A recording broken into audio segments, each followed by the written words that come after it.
Exodus chapter 14. We're going to lift at verse 10 and we'll land at verse 16. Exodus chapter 14. Beginning at verse 10 and ending at verse 16. When you get there, you'll find these words. I'm reading from the New King James Version. And when Pharaoh drew near, the children of Israel lifted their eyes, and behold, the Egyptians marched after them. So they were very afraid, and the children of Israel cried out to the Lord. Then they said to Moses, because there were no graves in Egypt, have you taken us away to die in the wilderness? Why have you dealt so with us to bring us up out of Egypt? Is this not the word that we told you in Egypt, saying, let us alone, that we may serve the Egyptians? For it would have been better for us to serve the Egyptians than we should die in the wilderness. Moses said to the people, do not be afraid. Stand still and see the salvation of the Lord, which he will accomplish for you today. For the Egyptians whom you see today, you shall see again no more forever. The Lord will fight for you, and you shall hold your peace. And the Lord said to Moses, why do you cry to me? Tell the children of Israel to go forward, but lift up your rod and stretch out your hand over the sea and divide it, and the children of Israel shall go on the dry ground through the midst of the sea. So reach the word of our good and gracious God. This is the word of God for the people of God. Thanks be unto God. Be seated in his presence on today. God bless you for serving. Usher, we appreciate your service on today. The time that is ours to share this morning, I want to preach with this thought or topic in our minds. This is not what I expected. That's what we're going to talk about today. This is not what I expected. Brothers and sisters, life is filled with many expectations. Expectations on what should be done, when it should be done, how it should be done, or what we should have done in the past. However, life in and of itself has a way of defying and even destroying our expectations. That for somebody in the room today, somebody watching and viewing online, that in high school you could not wait to be grown and on your own. To have not to answer to nobody or anybody, only to discover that it costs to be the boss. You discover that this was not what you had expected. You had high hopes when you chose that particular major in college or that particular career path, but soon after you began, you discovered that maybe you had bitten off a little bit more than you could chew, and you yourself discovered that it was not what you expected. Somebody else, after dealing with all of those zeros, you finally found you a hero. He was chivalrous. He did and said all the right things, but now that the honeymoon is over and the butterflies in your stomach have long since flown away, you are saying to yourself, this is not what I expected. My Lord, my Lord. The truth of the day, Freedom Family, is simply this: life is going to be full of surprises that are not going to turn out in the way that we had hoped that they would. That anyone who has made a serious commitment to follow God can and will be surprised at what God allows and what God forbids to happen in their lives. I'll rewind, press play just in case you're taking notes. That anyone who has made a committed decision to follow God, to be committed to the cause of Christ, you can and will be at times surprised and what God allows or what God forbids to happen in your life. The old church put it like this: time is filled with swift transitions. None on earth unmoved can stand. Build your hopes on things eternal, and here's the need to do. You got to hold to God's unchanged. Am I talking to anybody in here this morning? Come to the text. Here in Exodus chapter 14, we find the Israelites, God's chosen people. They are descendants of Abraham. And God, if you went to Sunday school, you know that God made a promise to Abraham that through him, he would reverse the curse of Adam and Eve's disobedience. God made a promise to Abraham that he was going to bless him with many nations. He was going to bless him with many descendants and bring his descendants to a land of blessing. And through him, God was going to bless all the families on the earth. But when we get to the book of Exodus, we find the descendants of Abraham enslaved and suffering in Egypt. And when the book of Exodus opens up, it says that there arose a Pharaoh who knew not Joseph. And now, from a human perspective, it would seem as if God's promise to Abraham was in jeopardy. The offspring of Abraham, they were not in a land given to them but by God, but they are in slavery under hard oppression in Egypt. The Bible would have us to know that the Egyptians have been enslaved the Israelites have been enslaved by the Egyptians for hundreds of years. They had worked and suffered under the rule of the pharaohs. Their lives had been made bitter, and they had been oppressed for generations.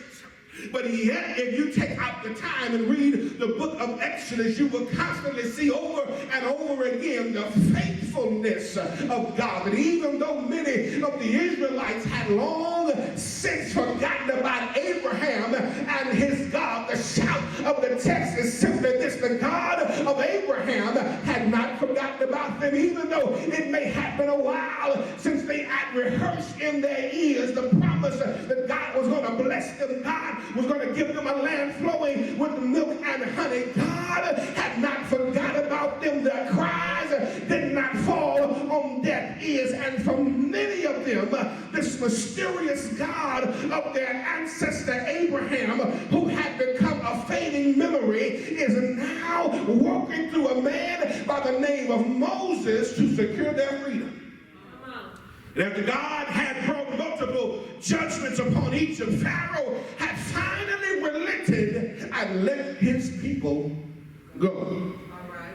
When we get to Exodus chapter 14, this is where we find them escaping through the desert of the eastern Egypt.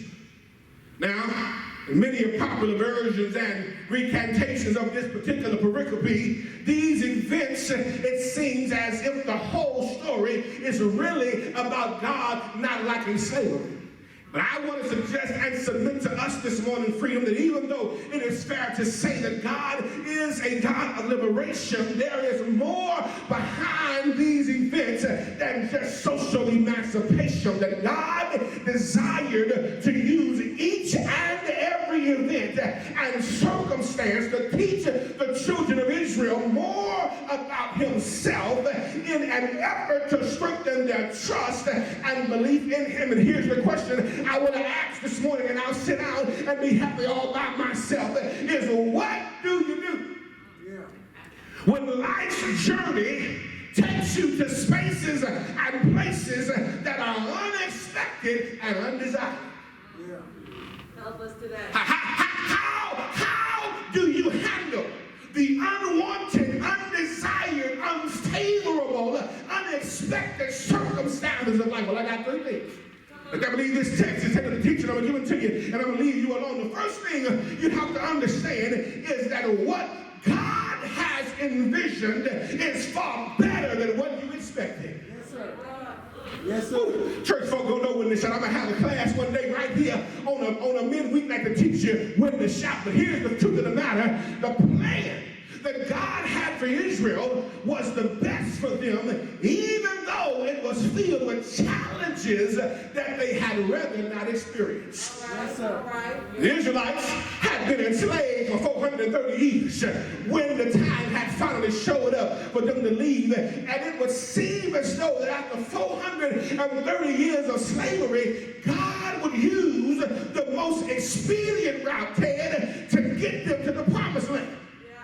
But yet, rather than take the shortest coastal route to Canaan, which led to the land of the Philistines, God directed Israel toward the Red Sea.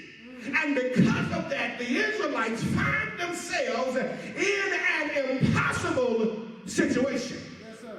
In front of them, they have a massive body of water. And behind them is Pharaoh's army.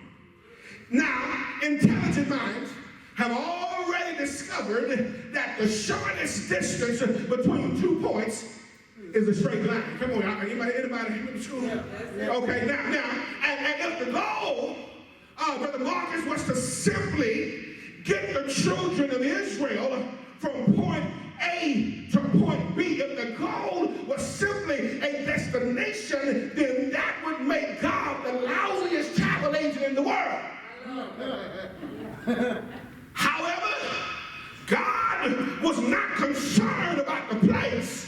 He was concerned about the people. Preach, Toddrick, I'm doing the best I can. And God wanted to give them something far more than just a parcel of land. He wanted to give them a new outlook on life. He wanted to give them a new hope when it concerns their lives and sisters. Don't forget, the Israelites have been in bondage for hundreds of years. Slavery has become a way of life for them, and even though God has gotten them out of Egypt, God knew it would take some time before they would get Egypt out of them.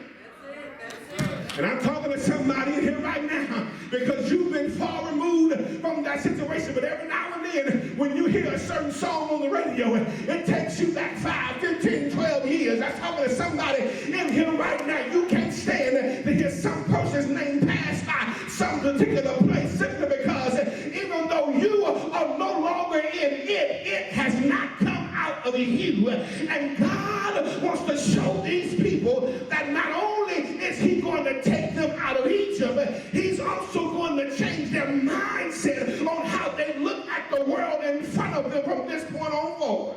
Come on, Rev. That's good. God has to shift your mind. Can I tell you the old song on the radio, it wasn't 92.1, it wasn't the gospel station, but it was on the second station. It said, "Free your mind." Come on, somebody listen to some R&B. Watch this. Not only does God take them on this indirect route to help them get a new outlook, but he also takes them on this indirect route for their protection. Somebody shout protection. Protection. But God takes them the roundabout way, Sister Malvo, because he wanted to take them around danger. He wanted to protect them. And then God, as the old term says, sits high and looks low. And if that be the case, and I believe it is, that means he has a better vantage point than you. Yeah. God wanted to lead them around danger, so he wanted to protect them from some enemies. Somebody shout enemies. That the Bible would have us to know that the direct route would have meant that the journey would have taken only a few weeks. However, that direct route also meant that the Israelites would have to go past many Egyptian fortresses, which meant that when Pharaoh decided to chase them, and God knew that he would, the Israelites would have been surrounded, and just in case they would have somehow been able to fight their way past the Egyptians, when they got past the Egyptians, they would still have to deal with the Philistines. And notice, these are not warfaring people. Most of the men, all they know is making brick without straw. David and saying they don't know nothing about warfare. They're in uncharted territory. So God takes them because he wants to protect them from the enemies. And I don't know who I'm talking to, but somebody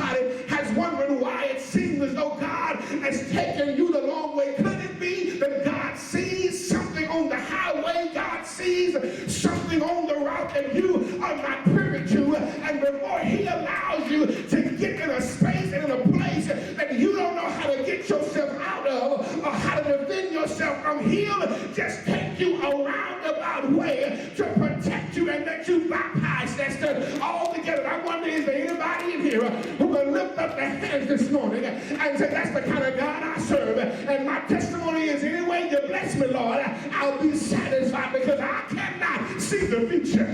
I can't see through dark clouds. I can't see through tear-stained eyes, but I walk on by faith each and every day. I don't know who I'm talking to, but when you wake up in the morning, on Monday morning, you walk by faith. I don't care what the doctor says. On Tuesday morning, you walk by faith. You let Jesus be your God. He's able. I wish I had an old school. So he's able to carry your load, and he can see way down the road. Walk on by faith. Easy. Not only was God protecting them from their enemies, watch this. I don't have to shout it to share it. God was also protecting them from themselves. Can I tell you, beloved, sometimes your greatest enemy is your inner me. Yes, sir. You're right. Yes, sir. Well, now, when you read the text, take some time. When you understand the whole story in its entirety, you must realize that God knew that no matter which way he took them, there was going to be some kind of opposition. That you can't follow God and not expect to have some kind of opposition. But God takes them the long way around on a path that would guarantee their success. Because God knew that if they could see a back door or a way to give up or a chance to just go back to Egypt, that they would. That in this text, you see, I read before that Israel began to play with the idea of returning to their enslavement in their fear, because it sounded better than the place that God was trying to take them. But since God is not in the business of failing or giving up, he chooses a path that would force them to move forward. Y'all didn't hear what I said. He chose a path to place them in a place where they had no choice but to go forward. They had no other option but to move forward. And this is what I like to call restraining grace. That it is the grace that God sends to prevent us from getting in our own way. It's the grace that God sends to keep us from becoming worse than what we presently are. That sometimes God will place your back up against the wall so that you would have no choice but to say, Father, I stretch my hands to thee. No other help I know. If thou withdraw thyself from me, whether shall I go? Sometime God allows you to hit rock bottom just to show you he's the rock at the bottom. I don't know who I'm talking to, and maybe you feel like your life is in a cul-de-sac. God told me to tell you he's got you there for a reason, because he don't want you to go back. He don't want you to quit. He don't want you to give up. But if you just keep moving forward, he's going to do something in your life that eyes have not seen, that ears has not heard, neither has it entered into the hearts of men what good things God has in store for them who love him and who are called according to his purpose. Is there anybody in here who can say, God, I thank you for your restraining grace. Thank you for keeping me when I wanted to let go. Thank you for holding me and keeping me when I wanted to throw in the dark. Thank you, God. Yes, sir. Yes, sir. Thank you, Lord. And he kept me even when I didn't want to be kept. Somebody say restraining grace. Listen, when you feel the squeeze of your circumstances, you must not forget that following the Lord's plan is worth it. Y'all missed that. Did you like that say? When it gets hard, when it seems like you can't see no way out, you must remember and not forget that following the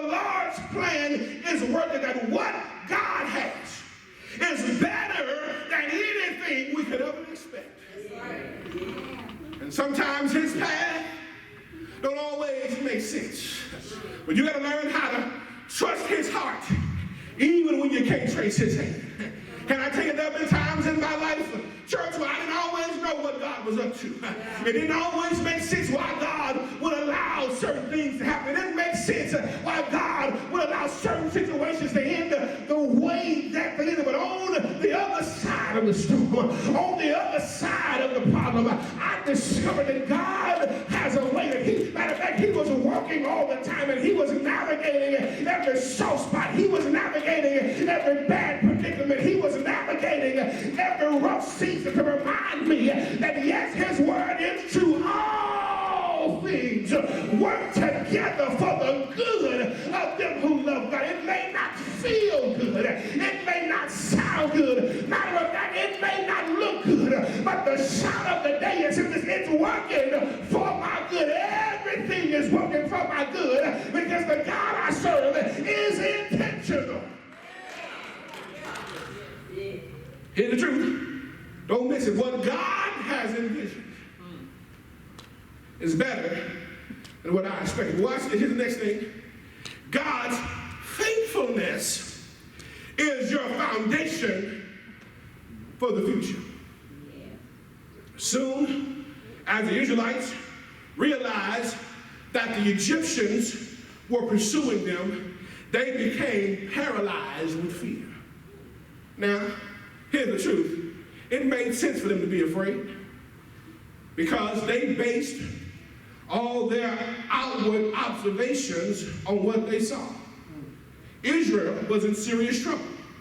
Armies on one side, the Red Sea on the other. They have no way of escape. There was no way out except the way that they had come in, and the Egyptian army was already in front of that path. And because of their great abundance of fear, it showed us and it teaches us how infant their faith really was. That they were afraid because they remembered how mighty the Egyptian army was. But at this time, the Egyptian army, they had these horses and chariots. And horses and chariots in this day was similar to B-52 bombers. They literally meant total annihilation. These Israelites, they may have a couple of pitchforks, they may have some sticks and some stones, but they don't have nothing to defend against these great and fortified horses and chariots. They were afraid because they remembered how mighty the Egyptian army was. They were afraid because they remembered how ruthless the conditions were when they were slaves in Egypt. They were afraid because they didn't want to leave in the first place. They told Moses, man, leave us alone. From their point of view, taking everything into consideration, it would have been better to suffer as slaves than to mercilessly die as an enemy combatant. And the problem this morning is not that they remembered. It was what they remembered. It wasn't that they remembered. They just remembered the wrong stuff. They remembered the Egyptian army. They remembered their enslavement. They remembered what they told Moses, but they failed to remember that where they are is the place where God had led them. They watch this. They failed to remember that they're in the exact spot where God had directed them to be. All right. You read it when you get home. But in verses 1 through 9, God gives Moses specific instructions. And literally the place he tells them to be is right, they encamp right on the edge of the Red Sea. They have to realize that the only reason they are in this place was because God had sent them there. Secondly, they had to remember the only reason why they got out of Egypt is because the God who gave them the directions was the God who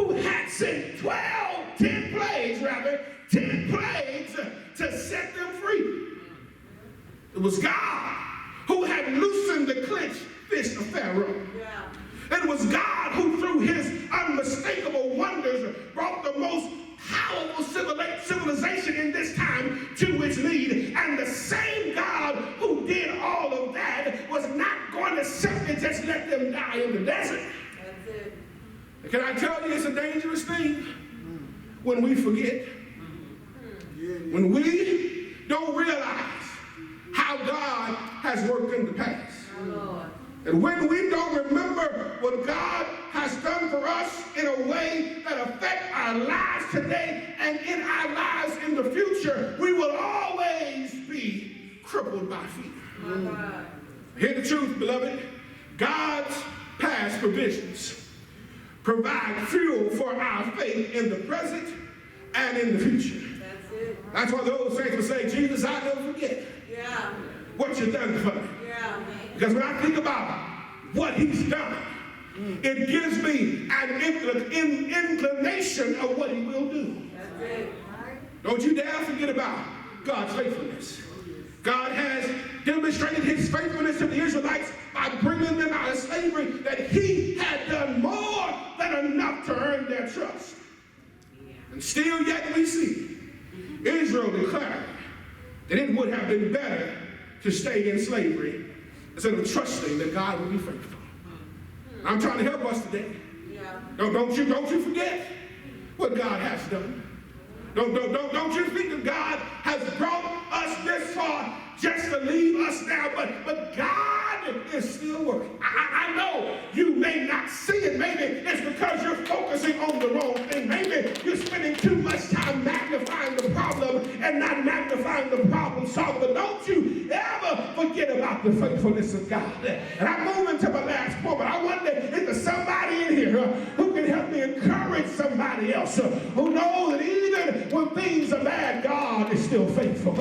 Even when you go through rough times, God is still faithful in spite of what you may be going through, in spite of what you are dealing with. We serve a God that is faithful. Amen. Yeah. And I'm done. The last thing I need to tell you is that not only must you realize that what God has envisioned is greater and better than what you have expected. Not only must you realize that God's faithfulness is the foundation for your future. The last thing you have to understand is that forward progress reveals God's power. And even if there is difficulty, we need to remain confident that God will be there even when we feel lost. All right. Hear the truth.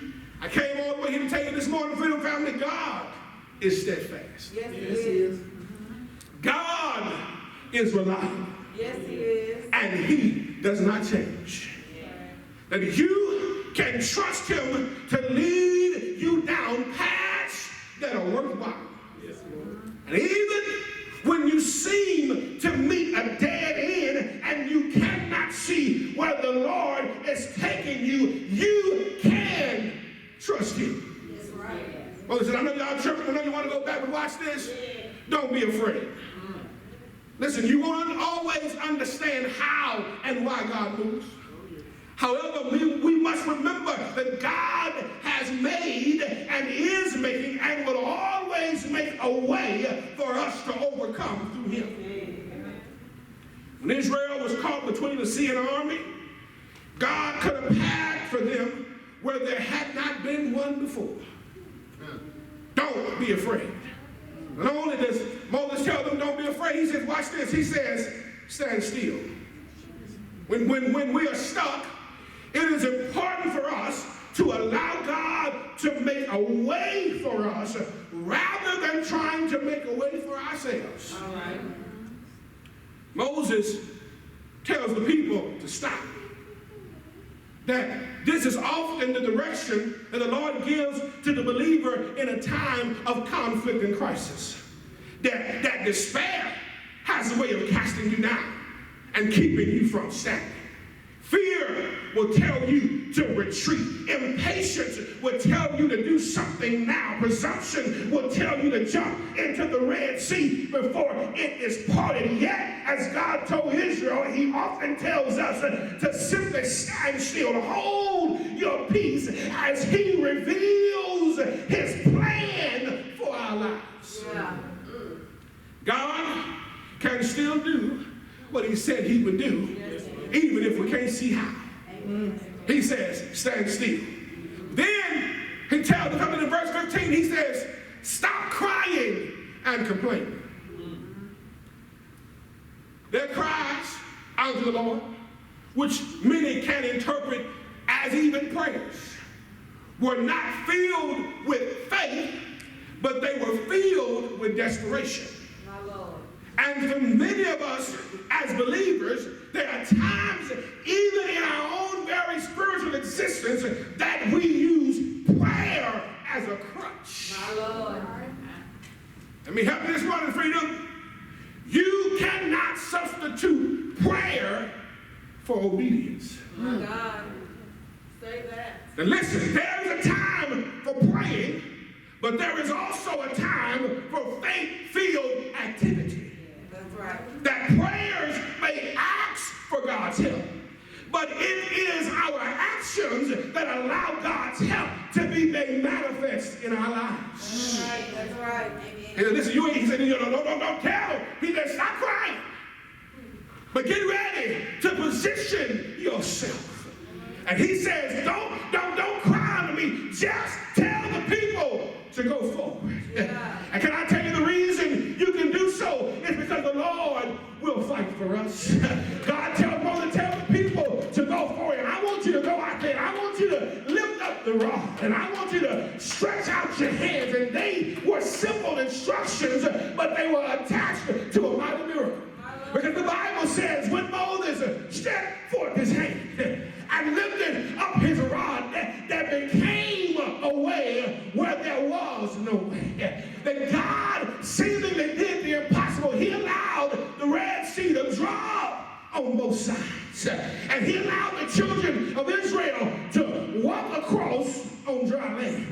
Can I tell you, the idea behind this text is not what Moses had in his hand. It was not that Moses lifted up his hand, but God uses this to teach the children of Israel. It's that the same way I brought you out of Egypt, it's the same way I'm able to keep you and take you to the promised land. God uses victories in our lives to tell us and our unseen enemies that his power and his ability to work in and through human frailty will always prevail. And the main focus is not Moses and the rod, but the focus is on God's power.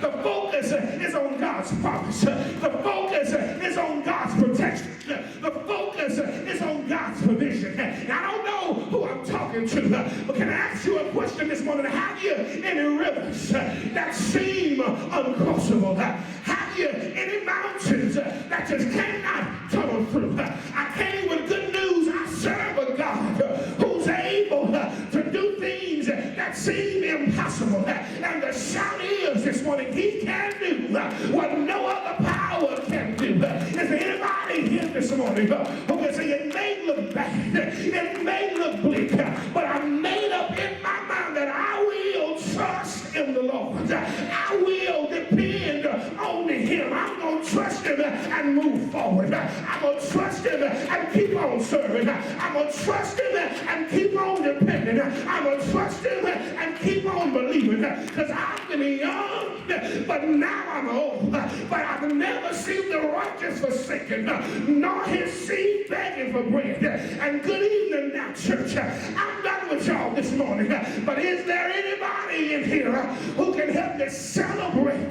Because we serve a God who is faithful. May not can depend on your friends, may not be able to depend on your family, but I can shout this morning because when the bottom drops out, when everybody walks away, I can depend on God. I can trust in him. And the reason why I can trust in him is is because of one Friday on a hill called Calvary. Y'all know what he did. They hung him high. They stretched him wide. They hung him high and they stretched him wide. He bowed his head, and for you and me he died. But here's the shout this morning. That's not how the story ends. Bright early Sunday morning, he got up with all power in his hands. And if God can raise Jesus from the dead, he can pay your bills. If God raised Jesus from the dead, he can fix that relationship. If God raised Jesus from the dead, he can heal your body. Is there anybody in here who know that he will? Well, if you know he will, can you shout yes?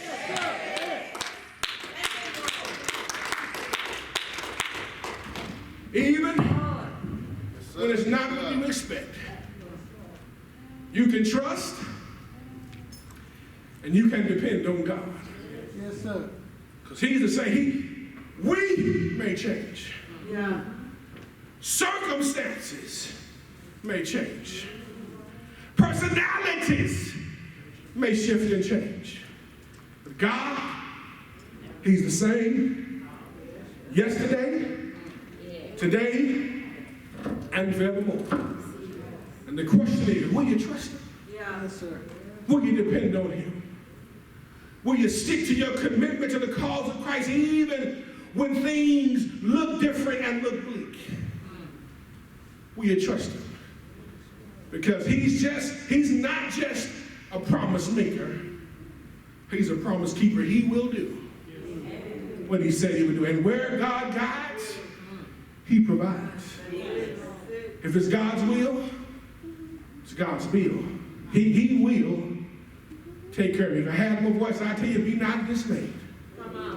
Whatever betides, God will take care of you. Beneath his wings of love abide. He will take care of you. The doors of the church are now open.